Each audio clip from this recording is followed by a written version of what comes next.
Hi, I'm Julie Ficarata. I interviewed Megan Kennedy, the ESL Program Director at World Relief, Western Washington. When Megan arrived in 2011, the curriculum was basically non-existent. It consisted of worksheets and activities in binders.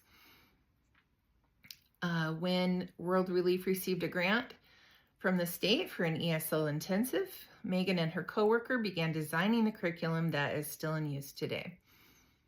They first went through the topics that were required through their state contract, and then they compared scope and sequences of existing curriculum. They also thought about other topics that had been helpful or relevant for students in the past, and decided how those could be incorporated and which were most important.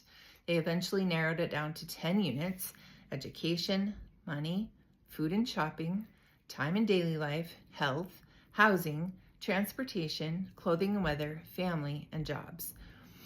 The curriculum is always in a state of revision and development because of the revolving student demographic. A couple of years ago, Ukrainians made up the majority of the student population, but now Afghans do. Procedures to keep materials culturally responsive is another priority, and they do that by using culturally familiar names and representation in their images and stories. Strategies for accommodating the unique needs of refugees and asylum seekers included open enrollment. The sooner a newcomer can begin to learn English, the sooner they can begin to gain some stability and ability to function in their new community. In order to accommodate for open enrollment, the curriculum was designed as a spiral design, and that also allows for easier transition between levels. So every level is doing the same unit topic, just at varying difficulty levels. Megan and her team are consistently gauging student engagement and evaluating student feedback. Annual surveys are requested in the form of a Google survey, which sometimes requires calling with an interpreter to get that feedback, but total participation is around 90%, Megan said. Open enrollment is one of their biggest strengths, in Megan's opinion, because it meets the unique needs of newcomers, whether it's refugees, asylum seekers, or SIV holders. They're dealing with upheaval, instability, overwhelm, and often trauma. And I would say that another strength is that the units are very focused on real-world tasks and community navigation. Unfortunately, the open enrollment design is also a weakness because it's harder to build on concepts, especially with the grammar component.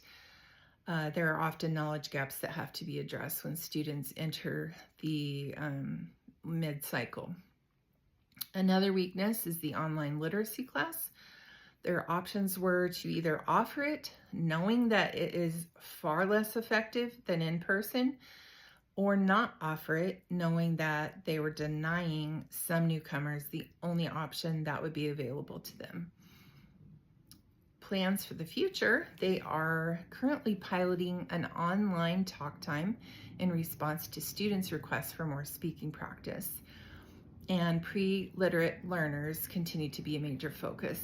There are plans to expand locations, to offer more in-person opportunities, and learning about pre-literate learner needs is always a major focus.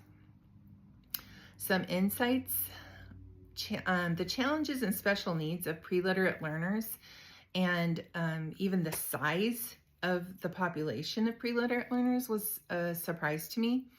And it's quite impactful to be part of an adult's previously denied education.